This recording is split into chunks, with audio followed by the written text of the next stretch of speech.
When people hear Black Wall Street, most think of Tulsa, and rightfully so. But before Tulsa and alongside it, Black Americans built thriving economic communities across the United States. These weren't accidents or lucky exceptions, they were deliberate expressions of Black ingenuity, entrepreneurship, and collective wealth building in the face of segregation and exclusion. In Durham, North Carolina, the Haiti District became one of the most successful Black business hubs in the early 20th century. Black owned banks like Mechanics and Farmers Bank funded local enterprise. Churches, insurance companies, grocers, and professional offices formed a network of prosperity that rivaled many white districts at the time. In Tulsa's Greenwood district, known nationally as Black Wall Street, hundreds of Black owned businesses from luxury shops, theaters, doctors, lawyers, and dentists made it one of the most affluent Black communities in the country before 1921. Communities like these were centers of economic power, cultural life, intergenerational stability. They were not fantasies or relics, but white supremacy did not and does not tolerate Black prosperity nor Black excellence.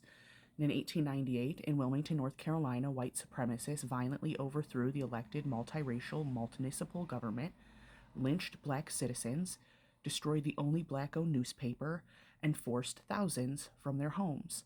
Hundreds of Black owned businesses disappeared almost overnight, and the city reversed from majority Black to majority white. Then came the urban policies of the 20th century. After World War II, cities deployed urban renewal projects, euphemistically called at the time slum clearance. These bulldozed entire Black business districts and neighborhoods, and in many places, federal highway money was then used to cut through the heart of Black communities, displacing residents and further destroying those local economies. Durham's Haiti, slated for demolition, fragmented by highways. More than 4,000 families and hundreds of businesses were displaced, and little value replaced them. In dozens of other cities, the same pattern out. My own neighborhood, Bronzeville in Chicago, Sweet Auburn in Atlanta, Paradise Valley and Black Bottom in Detroit, and many, many more saw their economic infrastructure cut up by roads, zoning plans, and redevelopment policies that labeled these thriving, independent, economically secure, and culturally sound Black neighborhoods as blighted, as ghettos, as slums. These policies weren't incidental. Redlining, the practice of denying mortgages and loans to Black residents and neighborhoods, had already depressed Black property values and access to credit. Once neighborhoods were redlined, investments dried up, services slipped away, and conditions were then used as justification for demolition and renewal. Let's put it another way. Black communities built wealth against the odds, and then policy and violence systematically dismantled it. The Tulsa Race Massacre in 1921 didn't just destroy buildings, it erased capital, property records, and generational wealth.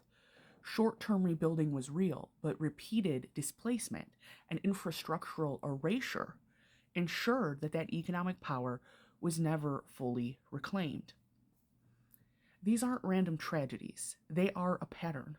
Black economic success is met with violence, exclusionary policy, and displacement that cuts off the circulation of both wealth and opportunity.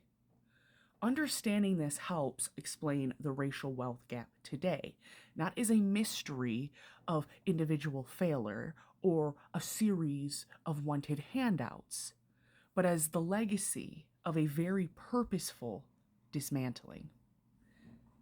One that in every Black neighborhood across America today, you still see the effects of.